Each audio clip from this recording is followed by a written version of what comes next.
Hanya karena aku berkata tidak, anak kandungku berkata, "Ibu jangan harap akan merawat ibu nanti."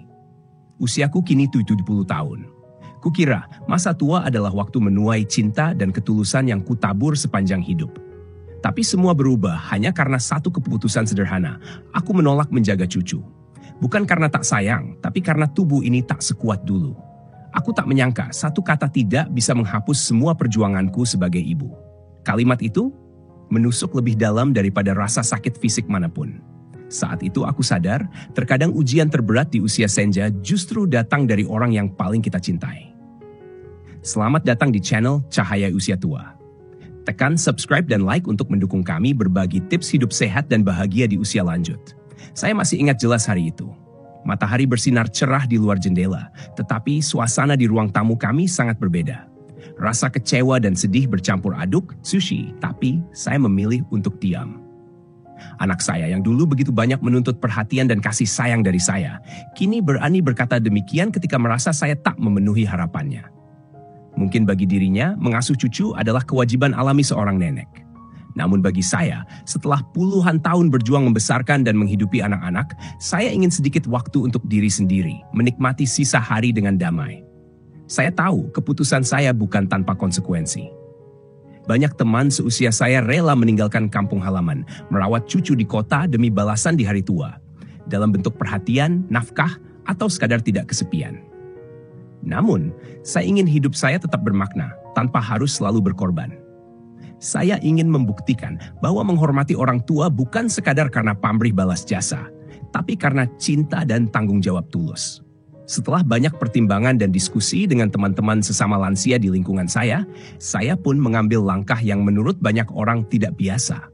Saya menandatangani sebuah perjanjian khusus yang akan mengatur urusan hari tua saya.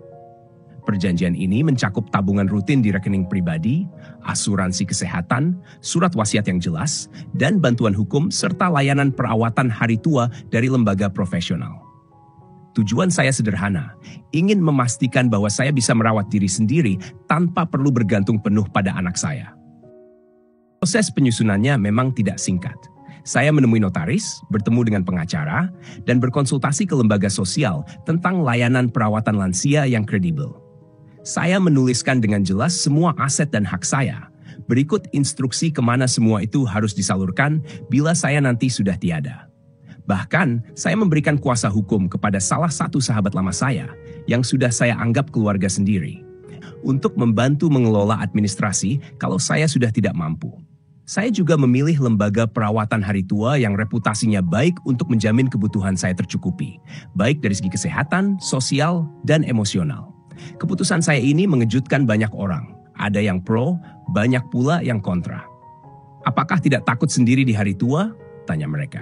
Saya menjawab, sendirian secara fisik tidak selalu berarti kesepian. Yang lebih menakutkan adalah dikelilingi keluarga, tapi hati tetap merasa sendiri. Saya menyadari, rasa damai di hati jauh lebih berharga daripada kehadiran fisik anak jika tidak tulus. Saya ingin hari-hari saya diisi aktivitas bermanfaat, bergaul dengan teman sebaya, berkreasi di kelas lansia, menulis, melukis, dan menjalani hidup tanpa tekanan. Pada suatu hari, anak saya mengetahui isi perjanjian itu. Saya tahu pasti ada rasa kaget dan tidak rela di matanya. Ia membaca detail demi detail. Tabungan dan harta saya hanya saya peruntukkan untuk perawatan diri sendiri hingga hari akhir. Dan sisanya akan didonasikan untuk pendidikan anak-anak kurang mampu serta lembaga sosial keagamaan. Tidak ada sedikit pun aset atau harta yang saya turunkan langsung kepadanya. Semua berdasarkan keputusan akibat sikapnya sendiri. Saya bisa melihat dengan jelas. Anak saya tercenung lama. Ia seolah kehilangan kata-kata, matanya berkaca-kaca. Saya tahu di dalam dirinya terjadi pergolakan hebat antara menyesal atas apa yang telah diucapkan dan berat menerima kenyataan bahwa ia bukan lagi prioritas dalam hidup saya. Ia mulai pelan-pelan merenungi sikap dan ucapannya dulu yang membuat saya merasa tak berarti selain sebagai pengasuh cucu. Beberapa hari setelahnya, ia datang menemui saya. "Ibu, aku minta maaf atas kata-kataku tempo hari," katanya lirih. "Aku tidak memikirkan perasaan ibu. Aku hanya merasa lelah dan ingin ada yang membantu di rumah. Tapi ibu tidak salah. Ibu berhak menikmati hari tua dengan cara ibu sendiri." Saya menatapnya, kali ini tanpa air mata. "Nak, yang ibu inginkan hanyalah kebebasan memilih. Ibu ingin bersama cucu dan keluarga, tapi bukan karena keterpaksaan atau kewajiban, melainkan karena cinta. Dan ibu juga ingin engkau belajar menghargai orang tua, bukan karena ada harta yang akan diberikan, tetapi karena memang itu sudah seharusnya. Sejak itu, ada perubahan dalam sikap anak saya. Ia lebih sabar dan perhatian, sering menanyakan kabar, bahkan mengajak saya makan bersama. Istrinya pun mulai lebih terbuka, membolehkan saya sesekali bermain dengan cucu, bukan untuk mengasuh seharian, tapi benar-benar menikmati waktu berkualitas sebagai nenek. Saya merasa perjanjian khusus yang dulu dianggap aneh, kini justru mempererat hubungan kami. Anak saya mulai memahami bahwa kasih sayang orang tua harus dihargai selama mereka masih ada, bukan baru disesali saat sudah tiada. Saya ingin berbicara kepada semua orang tua yang mungkin mengalami situasi serupa. Tidak ada salahnya memikirkan masa tua secara mandiri. Seringkali, orang tua merasa berhutang pada anak karena tidak mau membantu merawat cucu. Padahal kebahagiaan di hari tua adalah hak setiap manusia. Jika kita merasa lelah atau sudah memberi cukup, tidak perlu merasa bersalah. Yang penting adalah menjaga komunikasi dan saling menghargai pilihan hidup. Saya juga ingin merangkul para anak-anak yang mungkin sekarang sedang merasa berat mengurus orang tua mereka. Ingatlah, apapun yang dilakukan oleh ayah dan ibu kita selama hidup, pasti ada pertimbangan dan cinta di baliknya. Jangan mudah menuntut, apalagi sampai mengucapkan kata-kata kasar hanya karena harapan tidak terpenuhi. Orang tua bukan mesin, bukan juga pengasuh anak gratis. Mereka berhak atas penghormatan, kebebasan, dan rasa damai di akhir hayat. Hari-hari saya kini penuh warna. Saya aktif berkegiatan di komunitas lansia, mengikuti kelas yoga, melukis bersama teman-teman, dan sesekali menulis surat untuk cucu-cucu. Relasi dengan keluarga pun membaik, tanpa rasa sungkan atau beban. Anak saya menjadi lebih dewasa, lebih peduli. Ia bukan hanya meminta bantuan, tapi juga menawarkan waktu untuk menemani saya berjalan-jalan atau sekedar minum teh sore di taman. Keterbukaan membuat hati kami bertaut kembali. Saya belajar bahwa berani mengambil keputusan berbeda adalah bagian penting dari merawat martabat di hari tua.